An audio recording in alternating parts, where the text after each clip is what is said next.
knowing so certainly it is done, that we say together, and so it is.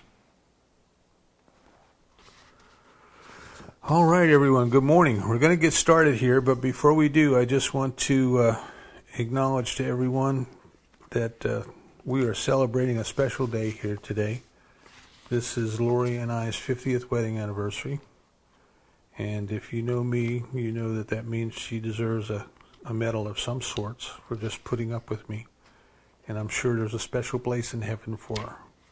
So I thank her for being my friend, my wife, my life partner, the mother of our children, co-minister, and reason for being.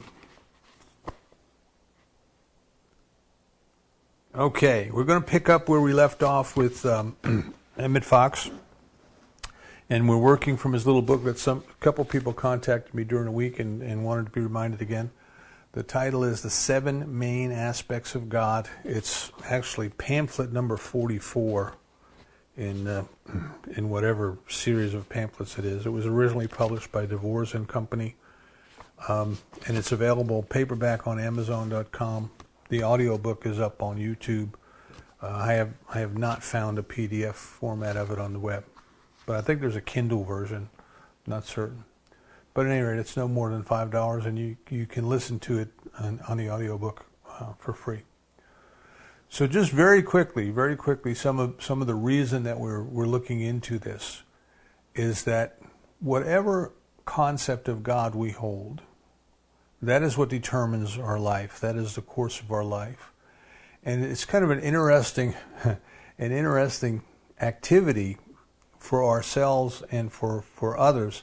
If we start to contemplate what is going on, what people are doing, the way people are behaving, the different cultures around the world, and ask yourself, what would people have to believe to be true about God in order for that behavior to make sense, in order for them to be doing what it is that they're doing.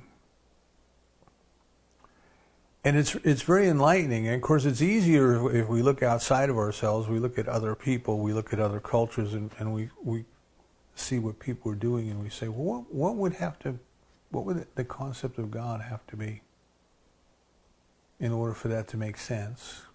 But the real growth comes when we look at ourselves. And we ask ourselves, we observe ourselves and what it is that we're doing in life, and most importantly, what are you expecting in life? And then you have to ask yourself, well, how does my concept of God relate to that? Just a couple of quick examples. We were on a cruise, I guess it's almost 20 years ago, or maybe a little bit more than 20 years ago now. We were on a little cruise, and we went into a couple of ports in the Mediterranean. And I noticed that as we were leaving the port, some of the harbors there, not a big harbor like New York City, but some of the harbors were pretty small, and they just basically had a couple of jetties that stuck out into the Mediterranean, and inside that jetty was a little lagoon, little harbor where the ships would come in. And as we were heading back out to the Mediterranean, I noticed that on the end of the stone jetty, right where the ships were leaving to go to sea, there was a statue of a patron saint. I don't remember which one it is, but I'm sure it was the patron saint of the sailors, of the mariners. And the statue had its hand raised as if it was blessing, as if it was offering a blessing to the sailors as they went out to sea. And I thought, what a beautiful expression, what a beautiful example of the beliefs of the people who put that up, as a comfort to the sailors going to sea, that their patron saint was looking after them, that the love of God was going to be with them through the presence of this patron saint, going to be taking care of them. So that's what they believed. They believed, in the power of the saints. They believed in the presence of the saints, and they erected a statue to that. In other cases, we have examples of burnt offerings and animal sacrifices and things like that. What is that an indication of? Well, it's an indication of a belief that somehow these things are pleasing to God. And in people's belief that they needed to somehow please God.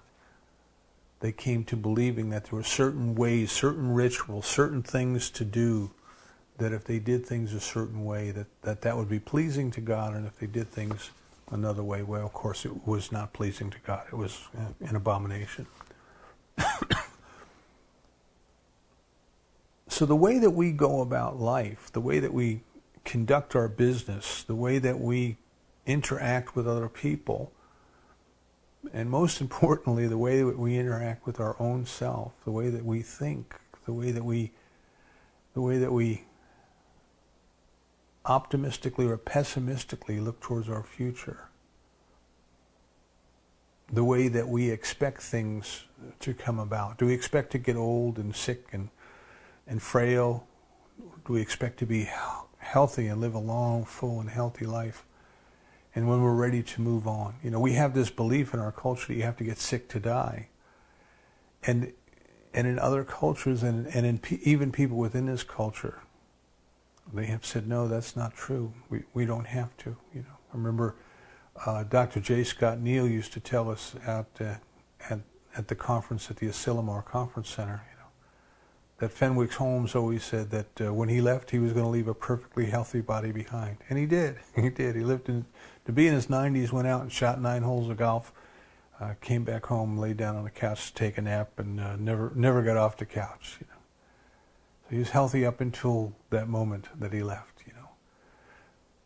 So what is it that we believe about God? Because that is ultimately what we believe to be true about the way the world works.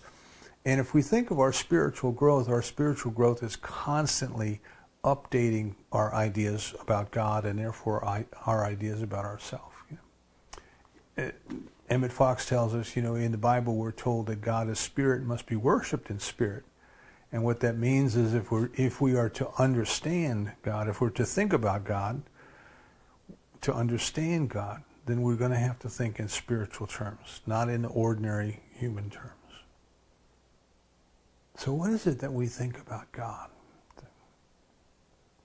And how often do we think about God? And I think that might be the key for many of us. See, anything that we want to do, if you want muscles, you have to exercise, and you have to be consistent with it. I guess a couple months ago we did a talk on consistent. We have to be consistent with that. You can't go to the gym once a month and expect to make much progress. But if it's something that you really want to do, and if you're disciplined about it, and if you set up a routine to go about it, you can practice it, you see. And that consistency and that practice, it builds upon itself. Right? So if you go out once a month and you go to the gym and work out, you're going to be sore for a few days. But if you go every couple days and exercise, well, pretty soon you're going to be adding more and more weight to the machines. You're going to be doing more and more exercises on the machines. You're not going to be as tired when you come home. Your body is going to start responding. So if we think of our spiritual growth in these terms, the more we do of it, the more we practice thinking about God, and the more consistent that we are, the better results that we're going to get. So in this regard, then, our life is our practice. Our life is our practice. We are practicing seeing God. We are practicing experiencing God. We are practicing the presence. As Brother Lawrence, around the year 1300, Brother Lawrence wrote a little pamphlet called Practicing the Presence. And it's still in print today. I want you to think about that. Over 700 years later. Now, Brother Lawrence went to the monastery, wanted to be a monk, but he was not well enough educated, so they made him a brother, which I guess in the hierarchy is kind of like a one step down. And they put him to work in the kitchen. And he practiced seeing the presence of God in all things. He had a little sign, I can't remember exactly what it said, but God of pots and pans and all things. Let me see your presence. Let me feel your love. Preparing food for the people who lived in the monastery was his act of love. cleaning the kitchen was his act of love. He could see, he could experience, he could feel the presence of the divine. And here, 700 years later, we're still reading this little booklet that he wrote called Practicing the Presence. And we don't remember anything about anybody else who was in that monastery. So it was the practice. He didn't have to have a great education. He didn't have to be the smartest person there. But he was consistent. He was consistent. He practiced. And that's what we're talking about here. Practicing seeing the presence and the activity of the divine in everyone, in every situation, at all times, and especially in those times and places and people that are most difficult for us.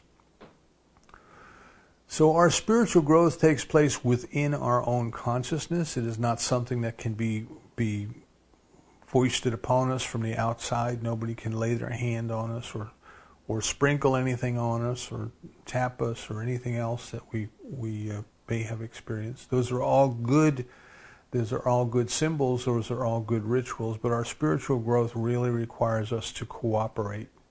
And our cooperation is within our consciousness. It is within our thinking. This is why Emmett Fox says that prayer is thinking about God. Prayer is thinking about God. And scientific prayer is thinking properly about God.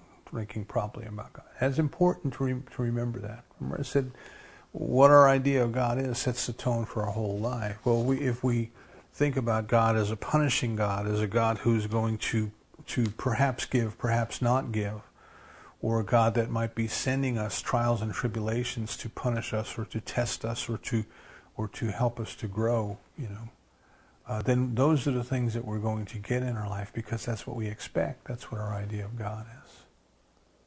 But if we have a different concept of God, if our idea of God is that God is pure love and pure life and pure intelligence, and it is expressing itself through us and as us, as Wendy said in the opening.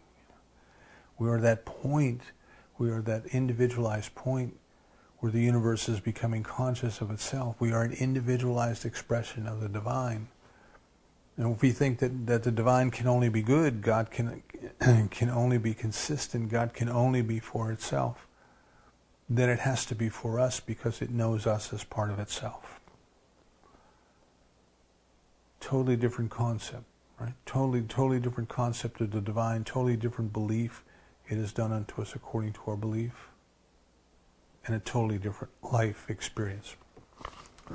So our spiritual growth and our practice, excuse me while I get a drink of water. Our spiritual growth and in our practice is to gently and consistently bring ourselves to consciously think about what we're thinking about.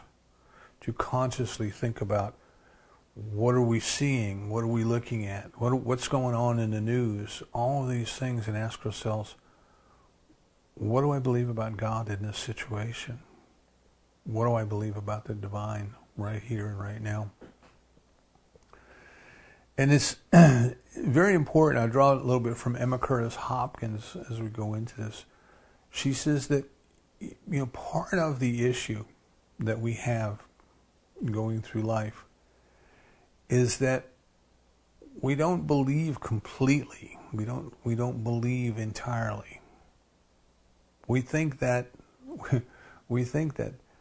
God is all presence, but in that belief, we also believe in a mixture of absence.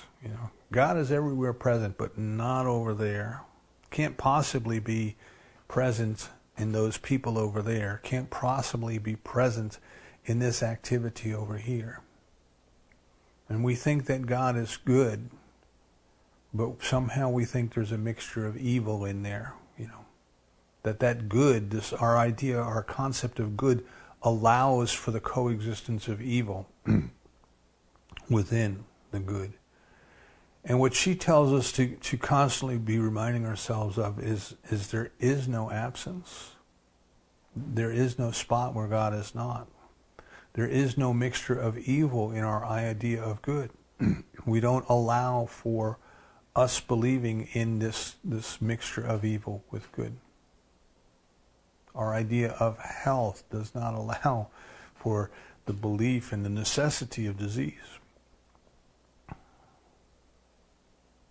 So she encourages us to be pure in our belief. And it's hard because we look around us and we see circumstances and we see things and we say, yeah, but there it is. There is evil right there, you know. And we have to invite ourselves to think about it a different way. So this is what Emmett Fox is telling us to do. He says, whenever we look at a situation, whenever we perceive there to be a problem in a situation, we wish to think about it scientifically. We wish to think about it scientifically. And what he means by that is we wish to think about the aspect of God that is the opposite of what our intellect is telling us. So if we see disease, now we're not saying that the disease is not there. We're not saying that the disease is not an experience. We're saying it's not necessary. It's not something that is necessary. What we want to do is we want to find the aspect of God that is contrary to that. And that's what we want to focus on. This is why he says turn away from the problem and turn towards God. Turn away from the problem and turn towards God. And this is very important in the language that we use, because we're pretty much talking to ourselves. Right? These are a train of thought that we're having, a conversation that we're having that starts with us. And what are we talking about? See, what are we talking about in our prayers? So last week we left off with the concept that God is life. God is life. Not some life, not living, not the author of life or the giver of life, but is very life itself. You know? If God was not life, if God was not alive, God would not be. And yet in the ancient text, in the Old Testament, the highest name for God is I am. I am. That was it. That was the highest name. In Buddhism, we have the concept of the isness and the suchness. So God is life. And it's not just some life, it is life itself. And here's the thing that we come to think about. We talk about seeing things spiritually. If you look at the worldviews, or the orientations, or the points of view towards life, the one view is that life comes from God. In the different creation myths around the world, life comes from God. In the creation myth of the culture that's most prevalent here, Judeo-Christian culture, right? God said, "Let there be," and then there was. So there was, in the beginning was God. The very first words of the Bible, in the beginning God, in the beginning God. Now, and then you have to stop and realize there never was a beginning. God always was, God always is, God always will be. So it's not an absolute beginning, but it is a beginning of a creative process. In the beginning, God. And there was chaos, and there was void, and there was confusion, and there was darkness, and there was all these things. But then the voice of God spoke. The intention of God spoke and said, "Let it be. Let there be stars. Let there be planets. Let there be people. Made in our image and likeness. Let there be people." And there was. So that is kind of a religious orientation towards the origins of life. Every culture has a creation myth. Every culture has something that talks about the origins of life. And what's very interesting is if you go around the world, many times you will find that the name that a people have for themselves, it means the original people. The original people. Who are you? Well, we're the original people. Well, who are they? Well, they're not, you know, but we are, see. So the creation myths tend to see the people as the original people, and they are here because of an act of creation of spirit. And then the material view is, you know, that matter, somehow organized itself chemically, and it created life. This thing that we call life, kind of spontaneously arose through just a process of evolution, just a process of things combining. And those are kind of the two views that we deal with. And I love something I was reading in an Indian Hindu mystic, and he says life did not evolve from matter.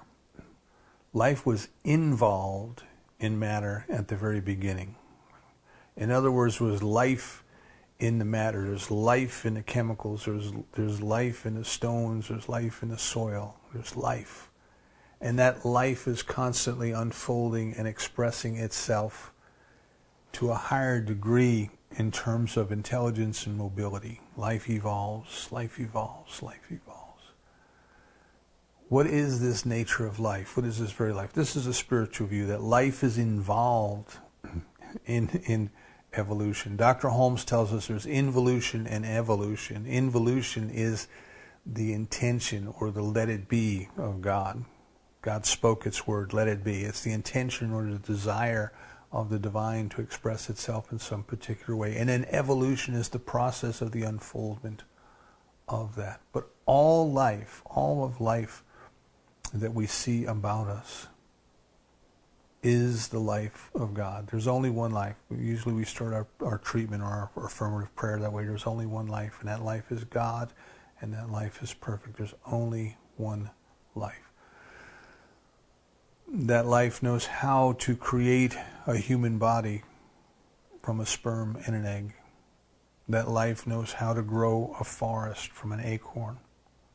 And that life knows... I just have to sit in awe when I think of the miracle of nature, and I love the details of the Arctic terns. The Arctic terns winter in South America, 4,000 miles south of the Chesapeake Bay, and the Chesapeake Bay is a stopping place for them on their way back to the Arctic. And at exactly the right time, through some instinct that is built into them, they leave their nesting grounds in South America. They fly for 4,000 miles nonstop. And they land in the Chesapeake Bay at just the right time for the hatching of the horseshoe crab eggs. And the little horseshoe crabs, that's their food. So at the exact moment that the horseshoe crabs are hatching, that's when the terns arrive. And then they stop, they rest, they eat, and then they continue on their journey. That is life. See, that is life, knowing intelligently exactly what to do and when to do it and how to do it. So Emmett Fox asks us to consider the first and foremost thing when we think about God is to think that God is life. Life itself. And whenever we are looking at a situation, and this is why I always say, don't ever be afraid to look a discordant fact in the face. Dr. Holmes tells us this. Don't ever be afraid to look a discordant fact in the face. And to know the nothingness of it. The nothingness of it in that it is not real. It is not power. It has no life to sustain itself. But that life which is God does. So when we're looking at a situation that we're dealing with sickness, or we're dealing with disease, or we're dealing with a lack of energy, a lack of ambition, a lack of joy. Joy is expressing life with love, right? To be joyful. That's why we are here, is to express life joyfully, to express life with love. So whenever we're looking at a situation in our own life, or in the life of a loved one, or someone who comes to us for help, and it appears, there's an appearance of sickness, there's an appearance of disease, there's an appearance of lack of ambition or lack of energy, there's an appearance of lack of joy. What we want to do is we want to turn away from, and we want to turn our thoughts to God. And we want to know, for example, in that situation, that there's only one life, and that life is God, and it is expressing itself perfectly. It knows how to create a human body from a sperm and an egg. It knows how to oversee that process by which those cells multiply and divide, and some become clear, then we can see through them, and some become hard as a rock can become bone, and there's an intelligence that knows how to do that. If we eat a ham sandwich for lunch, or we eat a bowl of soup for lunch, there's an intelligence that knows how to take from that food exactly what our body needs, and to discard and eliminate the rest. What is that intelligence? What is that process? What is this thing that does that? And it is life. So Dr. Holmes tells us, as long as there's the tiniest bit of life present within an individual, healing is possible. Healing is possible, because that life is the very life of God. Life of God. That life is the very life of the divine. And what we want to bring ourselves to is to recognize that, whether it be in ourselves or for someone who has asked us to pray for them. Now, this is different than going and saying to God, well, God, this person is sick, and can you remove the sickness? Right? You see the billboards along the highway. It says, learn how to fight this disease. As long as we're trying to fight something, we are giving it power. We are acknowledging its reality. We don't want to fight it. What we want to do is we want to reveal the health that is already there. So you go into a room that's darkened, and you turn on the light. And when you turn on the light, the darkness goes away. And this is an interesting. If you were to take a black cloth and say duct tape, and completely seal every window, every door, every nook, every cranny of a room. Suppose you were making like a photographer's dark room, like we used to have in the old days. And if you completely sealed out every place where light could possibly get into that room, and you turned out the light, the room would be pitch dark. Remember, we went on a tour of I think it was Linville Caverns up in the mountains of North Carolina. Many years ago, Lori and I, we were down here not too long after we were married, so long time ago. And we were down in these caverns, and they turned out the lights so we could see how dark it was down there. And of course, that was like the darkest it had ever been. Even when we were stuck in the subway in the tunnel in New York and the lights went out, there was always a little red emergency light somewhere. But that in the cavern was dark. But as soon as that light switch is thrown, and the light is turned back on. So if you seal your room so that no light can possibly get in, no light can possibly get out, and the darkness can't possibly get out, you turn the lights out and the room is pitch dark. And now you turn the light on and the room is light. Well, you ask yourself, well, where did the darkness go? Where did it go? It couldn't sneak out through the crack under the door because you've got that sealed with duct tape and black cloth. You didn't hear a strain or a struggle as the darkness left. You didn't hear the light and the darkness merged in this battle. Sometimes we get these images, of the Prince of Darkness and the Prince of Light doing battle. Of course, that comes to us from Persia, from Zoroastrianism. No, the instant that the light came on, the darkness was dispelled. Now, was it dark? Was the darkness really there? Well, it was dark. It was dark. I experienced the dark. I walked around, I hit my head, I bumped into everything. It was dark. But it wasn't real in the sense that it had power to sustain itself. The darkness only existed as long as the light was restricted. The instant that the restriction for the light was removed, the experience of darkness ended. So we want to think of the aspects of God in this manner, that wherever we're having some sort of an apparent problem in our lives, it is simply because somehow the flow of the life of the divine in its experience as us has been restricted. Dr. Holmes tells us that all of the problems that we experience are due to a belief in separation. Somehow we believe that we are separated from God.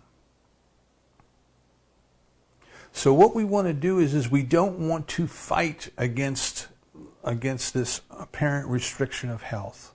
We don't want to try to talk to God in terms of disease or struggle or strain or casting anything out.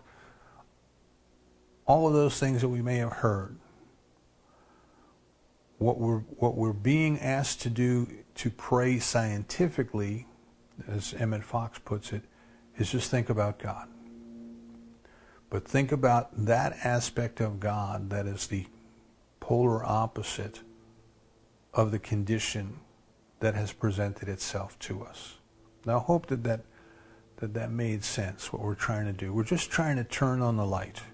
Now, he goes on to tell us that it doesn't matter particularly what aspect of God we think about. If we think about any aspect of God long enough, we will get the demonstration, that is, the appearances of the opposite will be dispelled.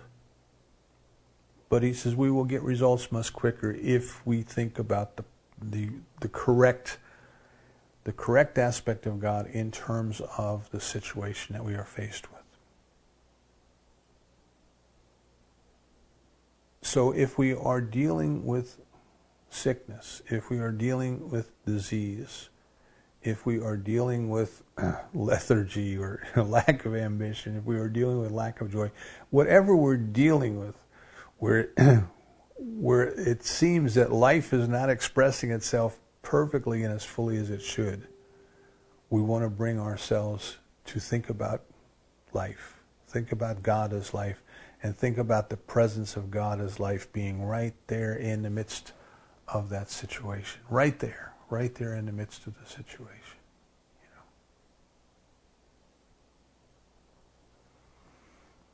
He goes on to tell us in this little section here on thinking about life, he says we've all heard of the experiments. I have never done this myself. I wonder if anybody on the call has, or anybody watching has, about people who have taken plants. They have taken two separate plants, and they've made sure to dote over one of them and speak nicely to it, speak highly of it, tell it how beautiful it is, and to not speak so well to the other, and to watch the difference in the plants. I've seen some videos on YouTube of a museum somewhere where I think they did this, and they encouraged the children to speak kindly to certain plants and not kindly to others. But of course, watching videos on YouTube, you have no idea if somebody set that up. So anyway, Emmett Fox talks about that, and I've heard people say this, and I've heard people say that they send love to their plants, and the plants thrive. Another experiment he talks about, and I've seen this one. I might have mentioned it last week. I don't know. But you get into a bus or a train or an airplane. Oh my goodness, an airplane on Friday night, coming back home, and everybody's grumpy. Everybody's in their own stuff. And then all of a sudden a little baby appears, a little toddler, and it's just as happy as it can be. It doesn't have a bit of an idea where it is, doesn't care where it is, and doesn't care that the flight's been delayed. It's just happy to be alive, And suddenly the whole place just seems to light up. There's just this experience of joy that's contagious, that just spreads. And people who were grumpy a few minutes ago are sitting there with smiles on their face. They're just looking at this baby. They're just appreciating the life. They're just appreciating the joy of this little one who has everything it needs. Has mommy. Mommy's taking care of it. Maybe it sings. Maybe it's old enough to walk, and it's trying out its new shoes and walking around. But in that spirit of gloom that was overtaking everything, the presence of joy has an uplifting experience. And he says that the experiment to try is next time you get onto a plane or a train or a bus or something and everybody's sitting there moping around, just in your, of course, only within your own consciousness, just start to recognize the presence of God. Just start to think about the joy of experiencing the presence of God. Just start to think of each and every person in that place as being an expression of God, that all of the energy of God is there, that all of the love of God is there, and see if the mood changes. So that's just a little experiment that he encourages us to try on our own. But the point is, think first of God as life, and when you are faced with any situation in which the appearances are telling you life is restricted, sickness, disease, old age, lack of energy, those things, bring yourself to think about God as life.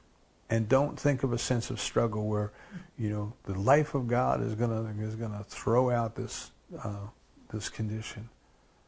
Don't give the condition any more time or attention than that. What you want to do is you want to recognize that God is life. And just like turning the light on and the darkness disappears, as we focus on God as life, the appearances to the opposite fade. Okay. So the second main aspect of God is truth. Now this is an interesting one to me, because what is truth? Like the movie with Jack Nicholson, he said, you can't handle the truth. What is truth? See, in our world of the relative, in Fenwick Holmes' book, Being and Becoming, he talks about the absolute and the relative. And God is, God is that which is absolute. And then in our experience here, everything is relative. We're living through a time with social media, with people able to write and post whatever they want. Excuse me, I'm going to get another drink. We're living in a time of alternative facts. People talk about that. Well, you've got your set of facts and I got my set of facts. And everything is relative. But we want to think in terms of the divine, that there is. It just is. And there's not, as you would think, shades of gray, And it's not true today and tomorrow maybe not, and then the next day not at all. There is, right? Is. The same yesterday, today, and forever is what we are told. So the definition of truth, that the best that I can come to, is that which is and is unchanging. That which is and is unchanging is true. And that which is changing may or may not be true. May or may not be true. Now, I chuckle a little bit when I come to the definition of truth, and I just want to show you how definitions trip us up. We grew up learning logic from what the Greeks taught us. And in the Greek logic, something is binary. It is either true or it is false. We learn this in our computer. If you ever worked on computer chips, it's a 0 or a 1. That's the only two states that exist in a computer, a 0 or a 1. So we, in our belief in growing up, we have learned that something is either true or it is false. But it can't be true and false at the same time, and it can't be neither true nor false. In an older system of logic, which came to us from India, all of those states are possible. Something could be true or it could be false. It could be both true and false at the same time, and it could be neither true nor false. And we listen to that and say, oh my goodness, what kind of nonsense is that, How can it be both true and false at the same time? And it seems ridiculous until we get into the world of quantum physics and start studying, is light a wave or is it a particle? Or is it both a particle and a wave? Or is it neither a wave nor a particle? It just appears to be a wave and a particle.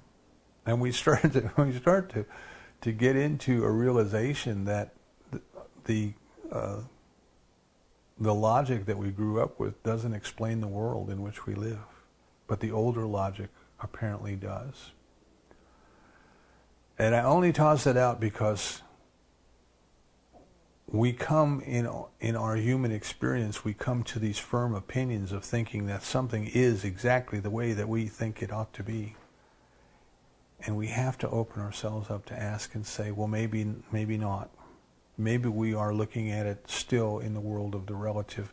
So how does the divine see? How does God see? What is the truth of the divine? What is it, that which is unchanging? So what we want to do then is we want to recognize that there is this thing called truth. There is. Our human experience of it may be a relative truth, but there is something that is true. And because it is an aspect of God, and God is omnipresence, and God is life, wherever there is life, wherever there is presence, truth is. Now, as I mentioned, human beings twist that truth. Human beings speak in half-truths. Human beings say things that change from time to time, in terms of what is politically convenient for us, what suits our agenda.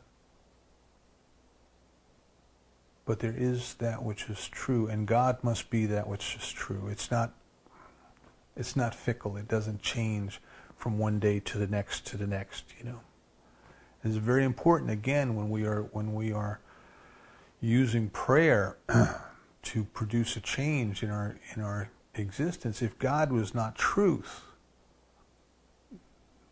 if God was not consistent, then it might just as well have sent you to trouble,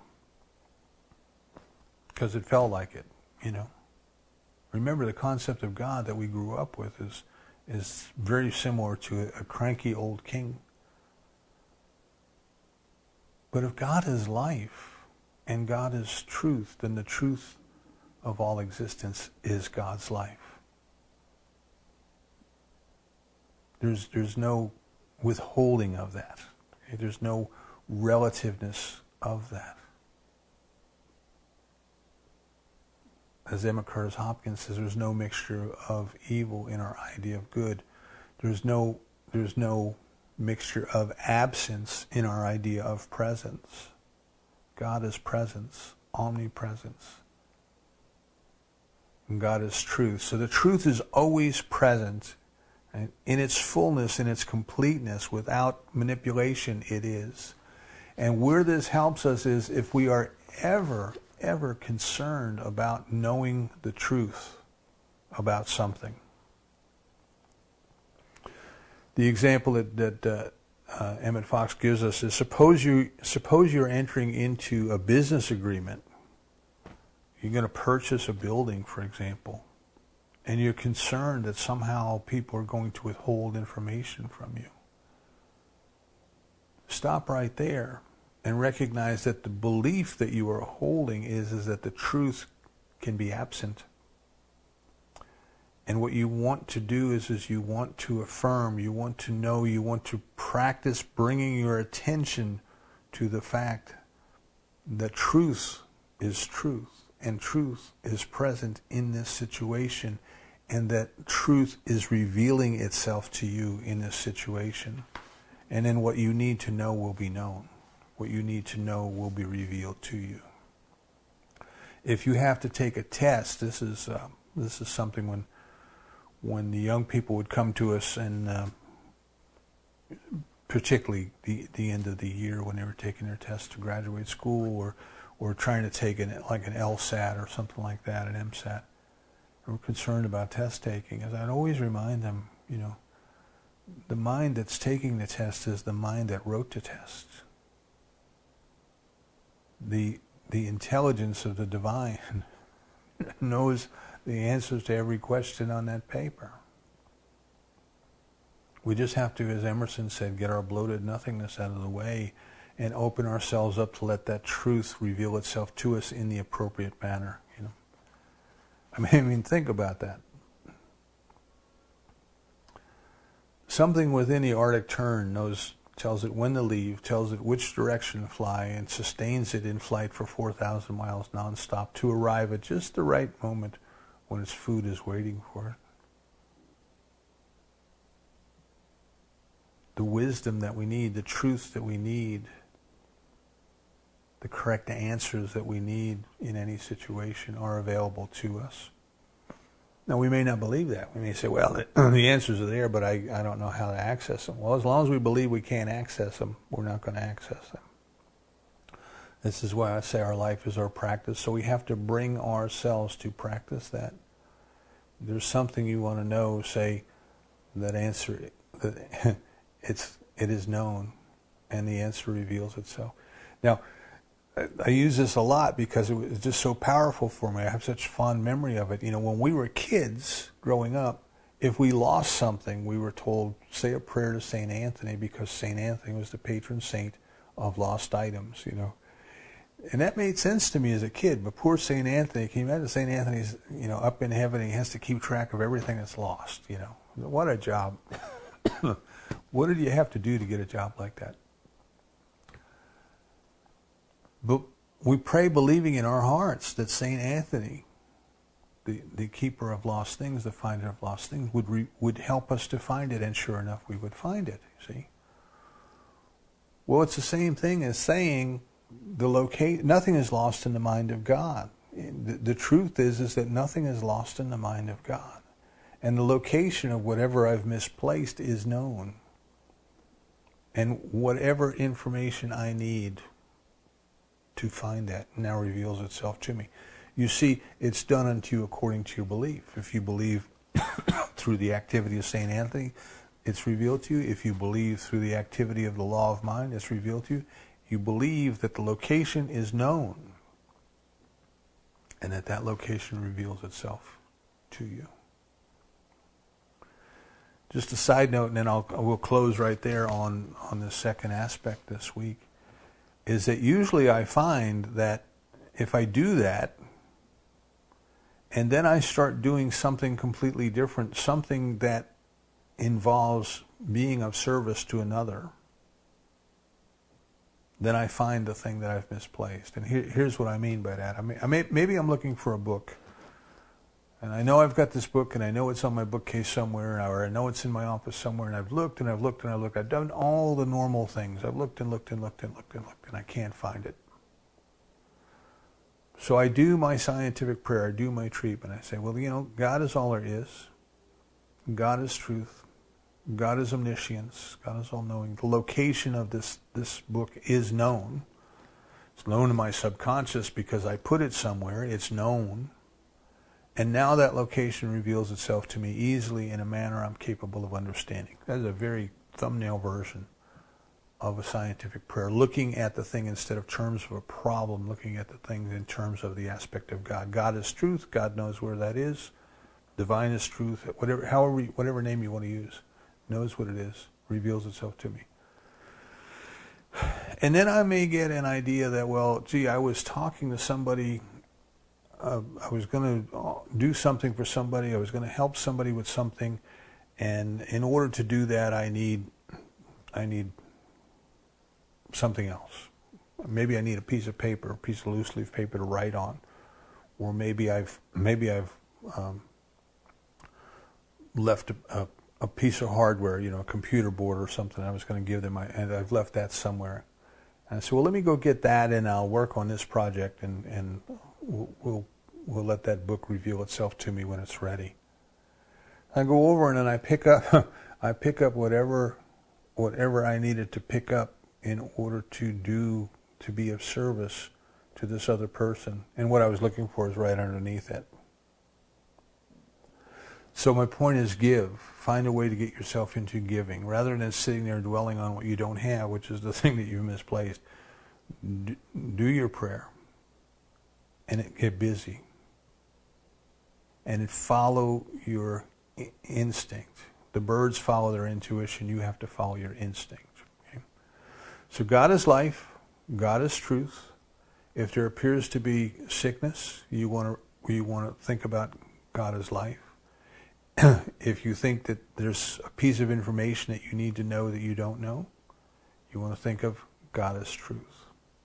Okay? So those are two of the 7 main aspects of God, and we will pick up next week with the third. And so it is.